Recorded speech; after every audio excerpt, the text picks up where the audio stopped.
Le feu éternel de la damnation, le tourment sans fin, la souffrance perpétuelle, la séparation éternelle de Dieu. Vous avez grandi avec ces images. On vous a dit qu'elles avaient toujours existé, que Jésus l'avait enseigné, que la Bible le révélait, que c'était la vérité absolue.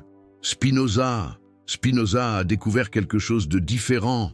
L'enfer tel que vous le connaissez n'existait pas durant les premiers siècles du christianisme. Il a été construit pièce par pièce, motif par motif, et chaque motif avait un nom, une date et un document pour le prouver.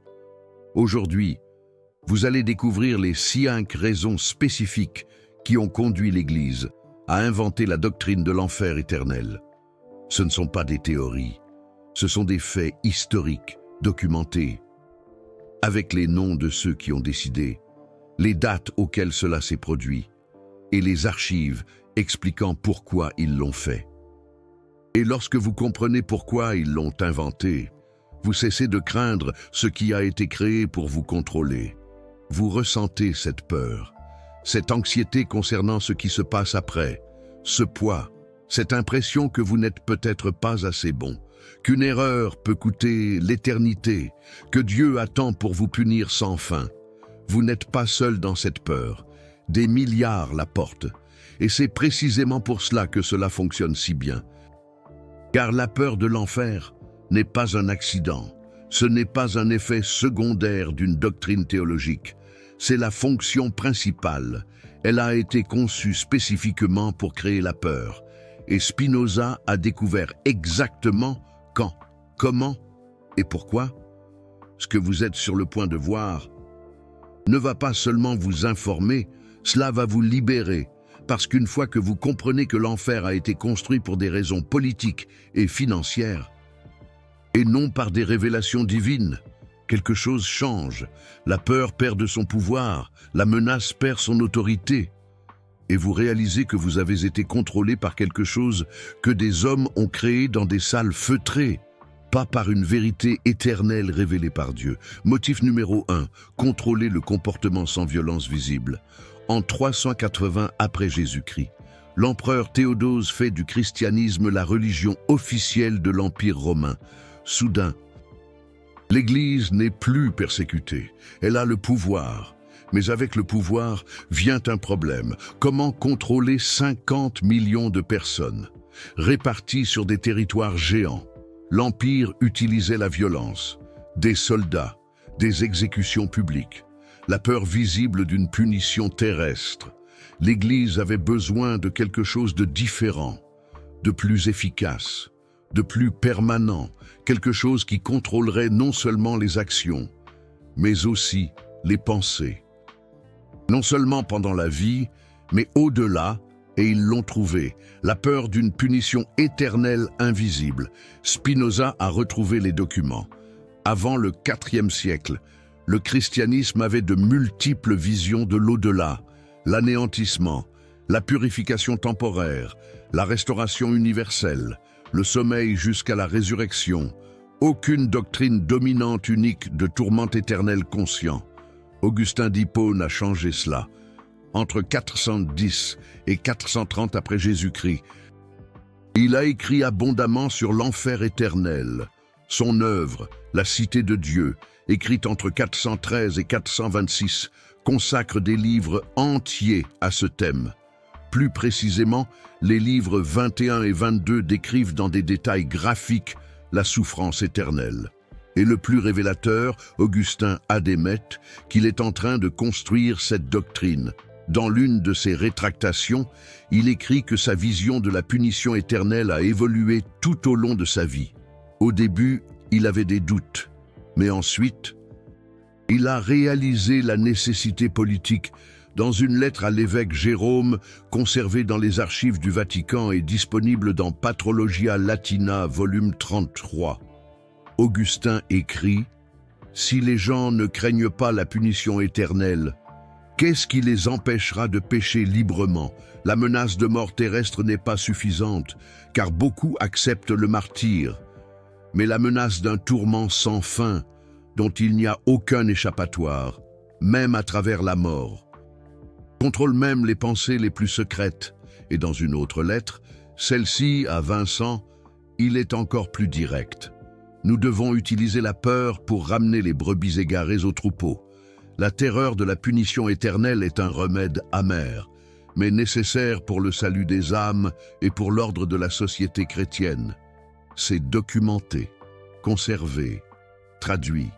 Vous pouvez le lire encore aujourd'hui. Et cela révèle la fonction explicite, le contrôle comportemental total à travers la terreur psychologique permanente. Et ce n'était pas seulement de la théorie, Augustin l'a appliqué. Lorsque les donatistes, un groupe chrétien qui était en désaccord sur les questions d'autorité ecclésiastique, refusaient de se soumettre à l'Église catholique, Augustin a défendu que l'État devrait les forcer et la justification. Mieux vaut forcer dans cette vie que de permettre qu'ils choisissent la condamnation éternelle, la terreur théologique justifiant la violence terrestre. Et tout est documenté dans ses propres lettres et sermons. Parce que si la punition est terrestre, vous avez seulement besoin de ne pas vous faire prendre.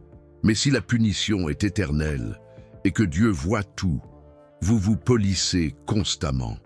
Même vos pensées privées deviennent surveillées par vous-même. Autosurveillance perpétuelle. Contrôle intériorisé, la forme la plus efficace de domination, quand la personne se police elle-même par peur de conséquences éternelles. Et cela a fonctionné pendant des siècles, et cela fonctionne encore. Combien de personnes connaissez-vous qui font ou cessent de faire des choses, non pas parce qu'elles pensent que c'est mal, mais parce qu'elles ont peur de l'enfer? C'était l'objectif. C'est documenté dans les propres mots de ceux qui ont construit la doctrine. Mais le contrôle comportemental n'était que le commencement, parce qu'ils ont rapidement découvert que la peur de l'enfer générait quelque chose d'encore plus valable. Motif numéro 2, générer un revenu perpétuel, 11e siècle. L'Église contrôle déjà le comportement par la peur de l'enfer, mais maintenant, elle réalise qu'elle peut monétiser cette peur. Si les gens craignent le tourment éternel, ils vont payer pour l'éviter. Ils vont payer pour diminuer le temps de souffrance après la mort. Ils vont payer pour garantir que leurs proches ne souffrent pas pour toujours. Et ainsi, naît l'une des plus grandes machines à profit de l'histoire, les indulgences. Spinoza a trouvé les registres. En 1095, pendant le concile de Clermont, le pape Urbain II a prononcé un discours qui a été enregistré par 4 chroniqueurs différents. Et tous s'accordent sur le point principal. Il a promis la rémission complète de toutes les punitions temporelles et éternelles pour ceux qui participeraient aux croisades. Les mots exacts. Selon Robert Lemoine qui était présent, quiconque part là-bas et perd la vie, que ce soit en voyage terrestre ou maritime ou en bataille contre les païens, aura la rémission immédiate de tous ses péchés. Ceci, je le garantis à tous ceux qui partent. Par le grand don que Dieu m'a accordé, la rémission de tous les péchés, pas d'enfer, pas de purgatoire, directement au paradis, pour avoir tué au nom de l'Église. Cela a généré un recrutement massif. Des dizaines de milliers ont rejoint la première croisade, mais la plupart ne pouvaient pas y aller. Ils avaient des familles, des affaires, une santé fragile.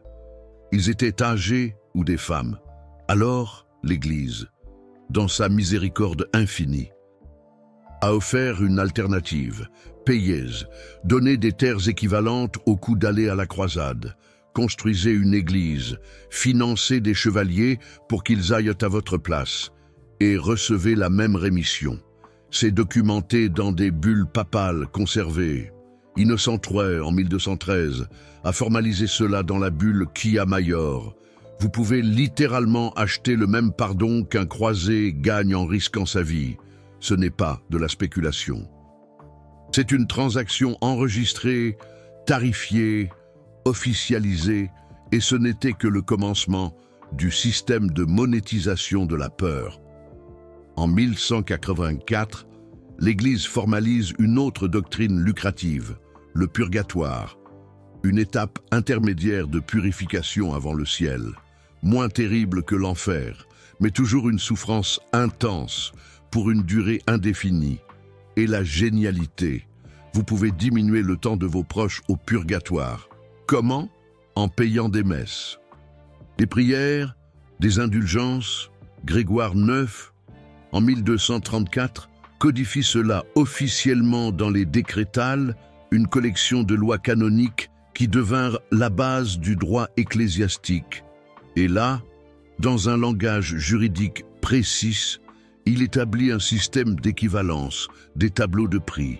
Combien de temps de purgatoire chaque type de donation réduit? Combien chaque messe diminue la souffrance? Combien vaut chaque type de pénitence? Et ce n'était pas approximatif. C'était spécifique. Une indulgence plénière supprimait toutes les punitions temporaires. Une indulgence partielle enlevait des années ou des jours spécifiques. Et vous pouviez accumuler, vous pouviez en acheter multiples. Vous pouviez l'appliquer à des parents décédés en 1476. Sixte IV va plus loin et officialise que les indulgences peuvent être appliquées aux âmes du purgatoire. Avant, c'était seulement pour les vivants. Maintenant, vous pouviez acheter du soulagement pour vos morts, pour vos parents, pour vos enfants décédés, pour tous ceux que vous aimiez. Imaginez le pouvoir émotionnel de ça. Vous êtes en deuil. Vous avez perdu quelqu'un que vous aimez. Et l'Église vous dit, cette personne souffre maintenant, dans les flammes purificatrices, pour une durée qui peut être des décennies, des siècles, des millénaires. Mais vous pouvez diminuer cette souffrance. Vous pouvez acheter des messes. Vous pouvez faire un don à l'Église et chaque donation réduit le tourment de ceux que vous aimez, les ouailles. Combien paieriez-vous pour soulager la souffrance de quelqu'un que vous aimez? L'Église connaissait la réponse. Tout ce que vous avez. Spinoza a trouvé des registres de comptabilité de cathédrales médiévales, des documents préservés montrant que les revenus des indulgences dépassaient toutes les autres sources combinées. Il a calculé. En convertissant en monnaie moderne qu'entre les XIIe et XVIe siècles, l'Église catholique a collecté l'équivalent de 47 milliards d'euros, en vendant le soulagement de la souffrance post-mortem qu'elle avait elle-même inventé. Les arcanes de la foi, 47 milliards, extorqués à des personnes avec la peur au ventre, avec la douleur, avec le deuil, avec la terreur de la damnation éternelle ou du tourment temporaire, mais intense. La machination. Relisez ça. Ils ont inventé le problème, l'enfer éternel et le purgatoire temporaire, mais agonisant. Ils ont inventé la solution, les indulgences, les messes, les donations qui réduisent la punition. Ils ont vendu la solution pendant des siècles à des personnes désespérées. Et ils sont devenus l'une des institutions les plus riches de l'histoire humaine dans le processus, le joug de la foi. Et quand Martin Luther a remis en question en 1517, quand il a affiché les 95 thèses dénonçant la vente des indulgences, l'Église n'a pas nié qu'elle vendait, elle a seulement défendu qu'elle avait le droit de vendre. Parce que l'enfer et le purgatoire étaient réels, disait-il. Et l'Église, ayant les clés du ciel, pouvait ouvrir ou fermer les portes, pouvait diminuer ou augmenter la souffrance post-mortem. L'édifice doctrinal, pouvoir absolu sur le destin éternel, monétisé, documenté, pratiqué pendant des siècles. Et ce n'était pas la seule forme de profit, parce que la peur de l'enfer générait un autre type de revenu, encore plus constant, confession, pénitence, sacrement, baptême d'urgence de bébé, parce que sans baptême, ils allaient au limbe ou en enfer. Mariage béni par l'Église pour éviter la fornication qui mène à l'enfer.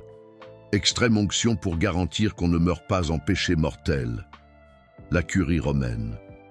Chaque événement de la vie humaine est devenu une opportunité de transaction, et chaque transaction était motivée par la peur de la punition éternelle.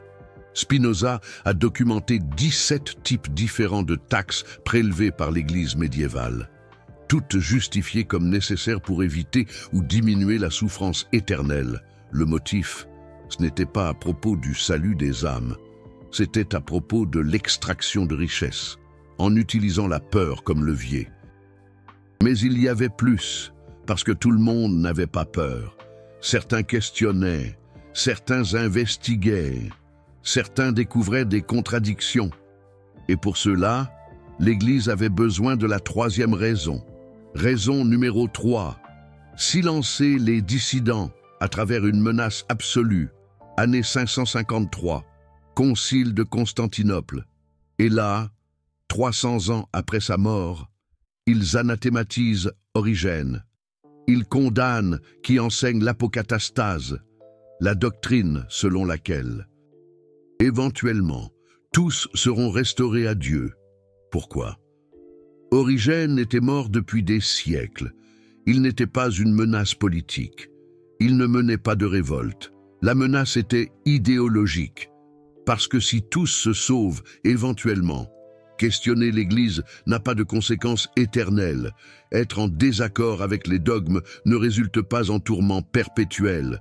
Enquêter sur des vérités alternatives ne vous condamne pas pour toujours et sans conséquences éternelles.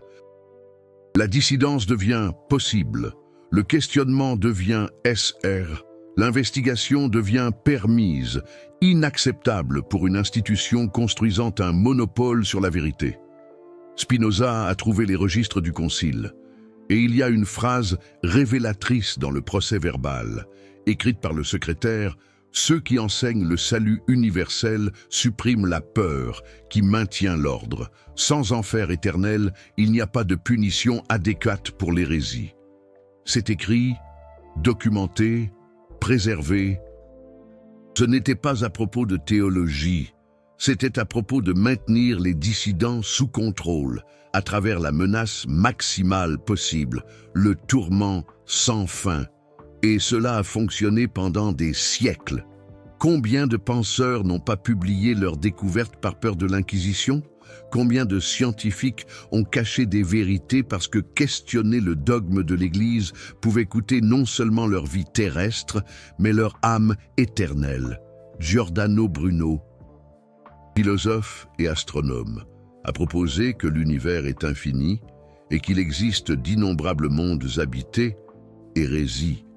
L'Inquisition l'a arrêté en 1593. Il a passé 7 ans en prison. Ils lui ont offert la clémence s'il se rétractait. Il a refusé. Le 17 février 1600, il a été brûlé vif à Campo de Fiori, à Rome. Et avant l'exécution, l'inquisiteur en chef a prononcé: « De même que nous brûlons ton corps terrestre, tes hérésies garantissent que ton âme brûlera éternellement en enfer. Il n'y a pas d'échappatoire, il n'y a pas de fin. Le tourment perpétuel est ton destin. » C'est enregistré dans les procès-verbaux de l'Inquisition. Le but n'était pas seulement de tuer Bruno, c'était de garantir que d'autres penseurs voient, questionner la doctrine de l'Église. Et non seulement votre vie terrestre se termine, mais votre âme souffre éternellement. Galilée, 3 décennies plus tard, a appris la leçon quand l'Inquisition l'a convoqué en 1633 pour avoir défendu l'héliocentrisme, que la Terre tourne autour du Soleil et non l'inverse. Ils n'ont pas eu besoin de menacer de torture physique. Il a suffi de mentionner l'excommunication. Et l'excommunication n'était pas seulement une exclusion sociale, c'était une sentence de condamnation éternelle, coupée de l'Église, coupée du salut et des destinés à l'enfer, sans possibilité de rachat. Galilée, à 69 ans, malade, à genoux devant l'Inquisition, s'est rétracté. Il a dit que la Terre est immobile au centre de l'univers. Il a nié ses propres découvertes, parce que l'alternative était le tourment éternel. Et cela a fonctionné. Pendant des siècles, les scientifiques s'auto-censuraient, les philosophes cachaient leurs manuscrits, les penseurs publiaient anonymement ou posthumement, parce que questionner le dogme de l'Église risque d'enfer éternel. Spinoza lui-même. excommunié par la synagogue juive d'Amsterdam en 1666, a vu cette sentence prononcée et elle est préservée dans les archives de la communauté. Qu'il soit maudit de jour et de nuit, couché et levé, sortant et entrant, que le Seigneur ne lui pardonne pas, que la colère du Seigneur brûle sur lui et apporte sur lui toutes les malédictions écrites dans le livre de la loi, que personne ne lui parle, ni ne lise ses écrits, ni n'habite sous le même toit, sous peine de partager sa condamnation. C'était une condamnation épouvantable, pas seulement une exclusion sociale, une condamnation éternelle déclarée publiquement, lue à voix haute, enregistrée officiellement, et une menace étendue. Quiconque aiderait Spinoza partagerait son destin éternel, pour silencer, pour isoler, pour assurer que plus personne ne songe à contester. L'enfer, comme une arme contre l'investigation, comme un outil de censure institutionnalisé, comme une méthode de contrôle intellectuel à travers la terreur psychologique, un véritable joug, mais même avec le contrôle comportemental, la génération de revenus et le silencement des dissidents, il restait à consolider quelque chose d'essentiel, une pièce maîtresse de la machination. Raison numéro 4, établir un monopole clérical sur le salut, un point central de l'édifice doctrinal. Matthieu 16, 19 dans votre Bible. Et je te donnerai les clés du royaume des cieux. Ce passage, interprété de manière spécifique, est devenu le fondement d'un pouvoir absolu. Parce que si Pierre a reçu les clés, et que Pierre a été le premier pape, et que les papes sont les successeurs de Pierre, alors l'Église a les clés, une interprétation qui a permis tous les abus. Les clés de quoi? Du ciel, et par extension, de l'enfer. Seule l'Église peut ouvrir les portes. Seuls les prêtres peuvent administrer les sacrements qui sauvent. Seul le pape peut déclarer qui est dans ou hors de la grâce. Un pouvoir exorbitant. Et si l'enfer est réel et éternel, et que seule l'Église a le pouvoir de l'éviter, l'Église devient absolument nécessaire, pas optionnelle, pas auxiliaire, essentielle pour le salut éternel. Une machination implacable. Spinoza a retracé le moment où cette interprétation s'est solidifiée, au XXe siècle, avec Léon Ier. Au pape, entre 440 et 461, il a écrit explicitement dans ses sermons préservés « Hors de l'Église, il n'y a pas de salut ». Et le salut signifie éviter le tourment éternel de l'enfer. Seul à travers les sacrements administrés par des prêtres ordonnés existe un chemin vers le ciel, une affirmation dogmatique. Cyprien de Carthage, au IIIe siècle, avait déjà planté la graine. Extra ecclesiam nulla salus, hors de l'Église, point de salut, mais Léon Ier l'a expansé. Ce n'est pas l'absence de ciel, c'est la présence garantie en enfer, le premier pas d'une longue manipulation. Boniface VIII pousse cela à l'extrême en 1302 dans la bulle Unam Sanctam, l'un des documents les plus audacieux de l'histoire papale. Il déclare « Nous déclarons, disons, définissons et prononçons qu'il est absolument nécessaire pour le salut de toute créature humaine d'être soumise au pontife romain. » Une déclaration fracassante, pas une suggestion. Une déclaration formelle avec une conséquence claire, hors de la soumission au pape chez l'enfer éternel, le summum de la manipulation. Et il ne s'arrête pas là. La bulle continue en établissant une hiérarchie du pouvoir spirituel. Elle compare l'Église à une épée double, une spirituelle, une temporelle. Et les deux appartiennent à l'Église. La spirituelle est exercée par les prêtres. La temporelle est exercée par les rois et les soldats. Mais sous la direction et la permission de l'Église, sous le joug de la curie romaine. Et ensuite vient la partie cruciale. Si le pouvoir terrestre se dévie, il doit être jugé par le pouvoir spirituel. Et si le pouvoir spirituel se dévie, il ne peut être jugé que par Dieu. Par conséquent, l'Église ne répond à aucune autorité humaine. Elle est suprême, infaillible en matière de foi, et elle a l'autorité finale sur le destin éternel de tous, une arrogance sans bornes. Cela signifie que les rois doivent la soumission au pape. Les empereurs reçoivent les couronnes par l'approbation papale. Tout gouvernant qui défie l'Église peut être excommunié, et l'excommunication n'est pas seulement une perte de pouvoir terrestre, c'est une garantie de l'enfer éternel, une arme redoutable. Spinoza a trouvé des lettres de rois médiévaux implorant le pardon papal après l'excommunication, Henri IV du Saint-Empire romain germanique en 1077. A marché pieds nus dans la neige jusqu'au château de Canossa, où le pape Grégoire VII était. Il a attendu 3 jours dans la neige, en pénitence, avant d'être reçu. Tout cela parce qu'il avait été excommunié, une humiliation publique. Et que signifiait l'excommunication pour un roi? Pas seulement une perte de légitimité politique, c'était une perte de salut éternel. C'était une sentence d'enfer. Et tous ses sujets étaient libérés de lui obéir. Parce que suivre un excommunié, c'était partager sa condamnation, une terrifiante réalité, un pouvoir absolu sur le destin éternel, se traduisant en un pouvoir absolu sur les hiérarchies terrestres. La machination était en place, et pour les gens ordinaires, le monopole était encore plus direct. Vous aviez besoin des 7 sacrements pour éviter l'enfer, le baptême pour enlever le péché originel, la confession pour absoudre les péchés personnels, l'Eucharistie pour maintenir la grâce, la confirmation pour recevoir l'Esprit Saint, le mariage pour sanctifier l'union, l'ordre pour créer des prêtres, l'extrême onction pour garantir que vous ne mourrez pas en péché mortel, des instruments de contrôle. Et chaque sacrement n'est valable que s'il est administré par un prêtre ordonné dans la succession apostolique. Si vous essayez de vous baptiser seul, ça ne compte pas. Si vous confessez vos péchés directement à Dieu sans médiation sacerdotale, ils ne sont pas abessus. Si vous prenez du pain et du vin sans consécration par un prêtre, ce n'est pas le corps et le sang du Christ, un dogme inébranlable. Seule l'Église, seuls les prêtres, seul à travers la médiation cléricale existe un chemin pour éviter l'enfer éternel.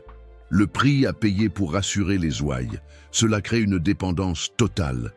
Vous avez besoin des sacrements de l'Église. Vous avez besoin de l'approbation cléricale. Vous devez rester en communion, parce que toute séparation résulte en une condamnation éternelle, un chantage spirituel. Et l'Église contrôle l'accès. Elle peut excommunier, elle peut refuser les sacrements, elle peut déclarer quelqu'un hors de la grâce. Et ce n'est pas seulement une exclusion sociale, c'est une sentence de tourment perpétuel, un pouvoir incommensurable, un pouvoir absolu sur le destin éternel de milliards. Une emprise sur les esprits. Spinoza aperçut le modèle. Chaque expansion de la doctrine de l'enfer correspondait à une expansion du pouvoir clérical. Plus l'enfer était terrible, plus l'Église était nécessaire. Plus la punition était éternelle, plus la médiation sacerdotale était valable, une logique impitoyable, pas une coïncidence, un dessein intentionnel, documenté dans les bulles papales, les décisions conciliaires, les écrits des pères de l'Église, les arcanes de la foi. Et il y avait encore une raison finale, peut-être la plus importante pour maintenir tout le système en marche. Raison numéro 5, unifier la doctrine en éliminant les alternatives théologiques, la dernière pièce du puzzle. Les 3 premiers siècles du christianisme, une diversité théologique massive sur la nature de Dieu, sur le destin humain, sur le salut, sur Jésus, sur tout, le chaos des opinions et sur l'après-mort spécifiquement. Annihilationnisme, universalisme, purification temporaire, sommeil de l'âme, réincarnation, niveau de béatitude, des dizaines de visions différentes, toutes coexistant dans des communautés chrétiennes légitimes, une véritable cacophonie. Le problème, Comment construire un empire spirituel unifié avec une théologie fragmentée? La question cruciale. La solution. Éliminer les alternatives. Établir une doctrine unique. Punir ceux qui dévient. Une stratégie implacable. Et l'enfer éternel est devenu l'outil parfait pour cela, parce qu'une fois établie comme doctrine officielle, toute alternative devient une hérésie. Et l'hérésie résulte en l'enfer éternel, un cercle vicieux, une circularité parfaite. La doctrine s'autoprotège à travers la propre menace qu'elle prêche. Une manipulation sublime. Spinoza a trouvé les canons des conciles. Nicée en 325, qui a jeté les bases de l'édifice doctrinal.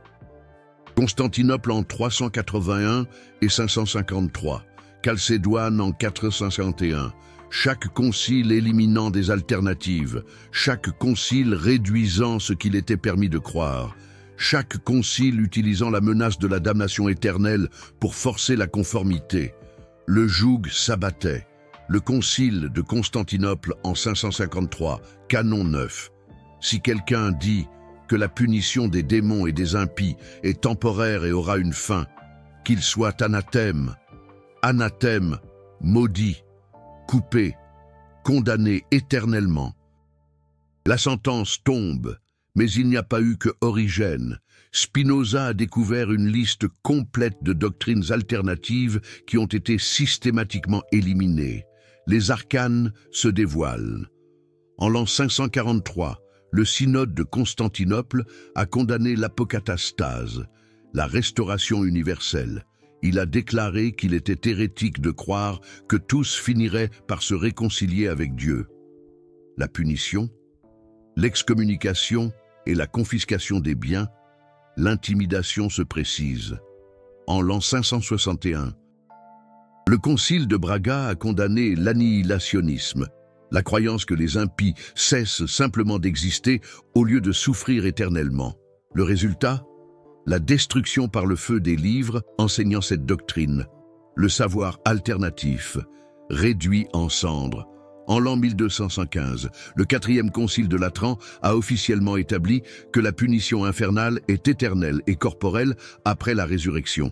Ceux qui étaient en désaccord affrontaient l'Inquisition. L'étau se resserre. En l'an 1274, le second concile de Lyon a déclaré que les âmes en péché mortel descendent immédiatement en enfer après la mort, sans période intermédiaire de réflexion ou de choix, automatique, instantané, irréversible. La peur comme arme. En l'an 1439, le concile de Florence a réaffirmé que les païens, les juifs, les hérétiques et les schismatiques iront au feu éternel de la damnation, à moins qu'ils ne rejoignent l'Église catholique avant leur mort, sans exception. Sans alternative, la subversion matée, la soumission ou le tourment perpétuel, chaque concile étrécissant, chaque décret éliminant des options, chaque canon punissant la divergence, jusqu'à ce qu'il ne reste plus qu'un récit autorisé. L'édifice doctrinal se consolide, et la méthode était toujours la même, déclarer l'alternative comme hérésie, menacer ceux qui l'enseignent d'excommunication, confisquer et brûler les livres, et si nécessaire, emprisonner. Torturer et exécuter ceux qui persistent à enseigner des doctrines interdites.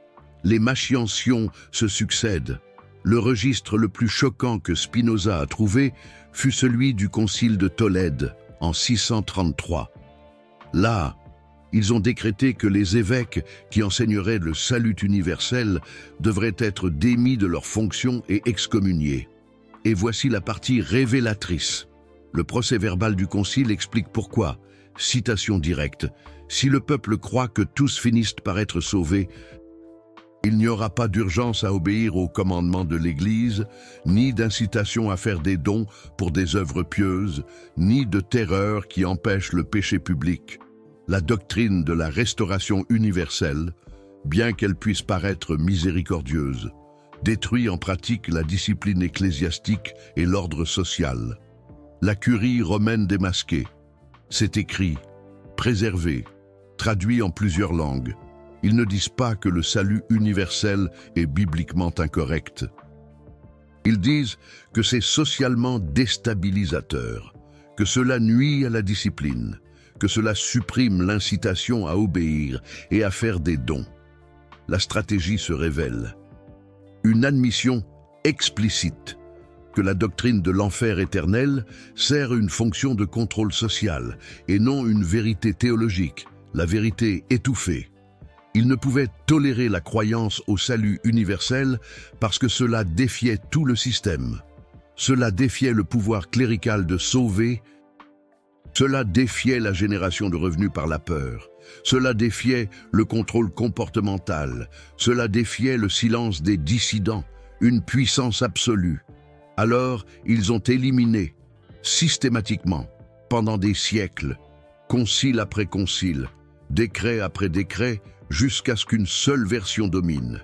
L'enfer est réel, éternel, conscient, inéchappable, et seule la soumission à l'Église peut l'éviter, les ouailles guidées par la peur. Une unification doctrinaire à travers la terreur théologique, une arme redoutable, et cela a si bien fonctionné que même aujourd'hui, des siècles plus tard, des milliards de personnes y croient sans questionner, sans savoir qu'il y avait des alternatives, sans savoir que les premiers chrétiens croyaient différemment, sans savoir que la doctrine a été construite pièce par pièce pour des raisons politiques et non révélée complète par Dieu. Un mensonge colossal.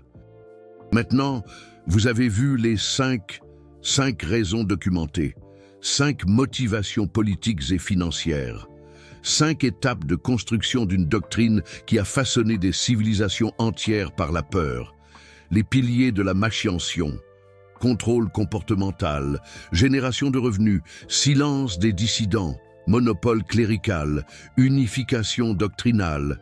La liste est édifiante. Chacune a une date. Chacune a le nom de celui qui l'a promu. Chacune a un document qui le prouve. Les preuves s'accumulent. Et toutes ont quelque chose en commun. Aucune n'est théologique. Aucune n'est une révélation divine. Toutes sont des stratégies humaines de construction et de maintien du pouvoir. L'origine du mal. Spinoza a passé des années à réunir ces preuves et a payé le prix pour les publier. Son traité théologico-politique a été interdit, brûlé publiquement sur les places. Il a été menacé de mort, a vécu ses dernières années dans une relative clandestinité. Un sacrifice immense. Pourquoi? Parce que montrer que l'enfer a été inventé pour des raisons politiques défie la fondation du contrôle religieux. Si les gens cessent de craindre la punition éternelle, tout le système perd son principal levier. L'Église se sent menacée, et l'Église le savait. C'est pourquoi elle a réagi violemment contre Spinoza. C'est pourquoi elle a interdit ses livres. C'est pourquoi elle l'a marqué comme un athée dangereux. Alors même qu'il croyait clairement en Dieu, un bouc émissaire. Mais la vérité que Spinoza a révélée ne peut être effacée. Elle est trop documentée. Les conciles ont laissé des procès-verbaux, les papes ont laissé des bulles. Les pères de l'Église ont laissé des écrits révélant leur motivation. La vérité perdure. Et maintenant, vous y avez accès. Vous n'avez pas besoin de me croire. Vous pouvez vérifier chaque fait que j'ai mentionné. Les documents existent. Les dates sont enregistrées. Les noms sont préservés. Le savoir est à votre portée. Vous venez de découvrir pourquoi l'Église a inventé l'enfer. Chaque vidéo comme celle-ci continue le travail qui a coûté à Spinoza toute. Parce que révéler ce qui a été construit comme une vérité éternelle, alors qu'en réalité c'était une stratégie politique, menace toujours ceux qui bénéficient de cette croyance. Un combat perpétuel. Chaque révélation de ce genre a exigé que Spinoza risque non seulement sa carrière académique, mais sa vie. Parce que questionner l'enfer au XVIIe siècle n'était pas un exercice intellectuel sûr, c'était défier un pilier central du contrôle social, une bravoure inégalée. Le Super Thanks là en bas n'est pas seulement un soutien à une chaîne, c'est vous qui dites « continuez à révéler des vérités qui coûtent cher ». Continuez à donner la priorité aux preuves historiques plutôt qu'aux récits confortables. Continuez à financer une enquête indépendante que les institutions ne feront pas parce qu'elle remet en question leur propre fondation. Un acte de soutien. Lorsque vous cliquez sur ce cœur doré, vous rendez possible que plus de personnes découvrent que la peur qu'elles ont portée toute leur vie a été construite par des hommes dans des salles de concile. Et non révélée par Dieu sur des montagnes sacrées, vous participez au changement. Vous faites partie de ceux qui choisissent la vérité documentée plutôt que le contrôle par la terreur psychologique. Et c'est une révolution silencieuse. Parce que chaque personne qui cesse de craindre ce qui a été inventé pour la contrôler est une personne libre. La liberté en marche. Maintenant vient la question la plus importante. Et maintenant que vous savez que l'enfer a été construit pour contrôler le comportement sans violence visible, pour générer des revenus perpétuels par la peur, pour faire taire ceux qui remettaient en question en utilisant une menace absolue, pour établir un monopole clérical sur le salut, pour unifier la doctrine en éliminant les alternatives. Qu'allez-vous faire de cette connaissance? Spinoza offrait une méthode. Examinez les preuves, voyez si elles ont du sens. Comparez-les avec ce qu'on vous a enseigné, la réflexion est la clef. Alors posez-vous cette question, cela libère-t-il ou cela emprisonne-t-il? Cela élargit-il votre compréhension ou la limite-t-il par la peur? Est-ce que cela vient de l'amour ou d'une stratégie de contrôle? Voici un exercice pratique que Spinoza lui-même aurait appliqué. Prenez la doctrine de l'enfer telle qu'on vous l'a enseignée et demandez-vous qui bénéficie de cette croyance. Qui gagne en pouvoir? Qui gagne de l'argent? Qui gagne en contrôle, hein? Si la réponse est toujours la même institution, celle qui enseigne cette doctrine, alors vous avez de bonnes raisons de suspecter, de douter profondément. Cela ne signifie pas automatiquement que c'est faux, mais cela signifie que cela mérite une enquête approfondie et sans concession, que cela mérite d'être comparé à des sources alternatives, que cela mérite un questionnement honnête.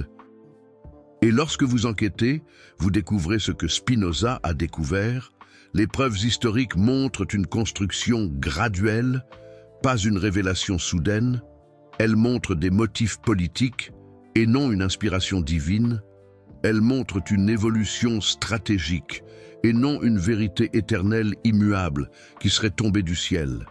Et cela, mes chers ouailles, cela change tout parce que vous réalisez que la peur que vous avez ressentie toute votre vie n'est pas une intuition spirituelle, c'est le résultat d'un conditionnement de siècles de messages répétés ad nauseam, d'amenaces inculquées dès l'enfance par l'Église et les autres institutions qui veulent vous maintenir sous leur joug. Et le conditionnement peut être défait, la peur construite peut être déconstruite, le contrôle basé sur la terreur peut être défié avec la vérité, avec la lucidité. Cela ne signifie pas qu'il n'existe pas de conséquences à nos actions. Cela ne signifie pas qu'il n'existe pas de mal ou de bien. Cela ne signifie pas qu'il n'existe pas Dieu ou une forme de justice. Cela signifie seulement que la version spécifique que l'on vous a enseignée, ce tourment éternel et conscient, sans possibilité de fin, a été construite pour des raisons qui n'ont rien à voir avec une révélation divine, et tout à voir avec le contrôle humain, avec la machination orchestrée par certains. Spinoza croyait en Dieu, profondément. Mais un Dieu qui est la nature elle-même, la substance de tout, les lois qui régissent l'existence, et non un tyran céleste, préparant une fournaise éternelle, pour ceux qui n'obéissent pas aux règles, des institutions humaines, de la curie romaine et de son édifice doctrinal. Et il croyait que Dieu n'a pas besoin de la peur pour être aimé, que la vérité n'a pas besoin de la terreur pour être acceptée, que le divin n'opère pas à travers des menaces de tourment perpétuels.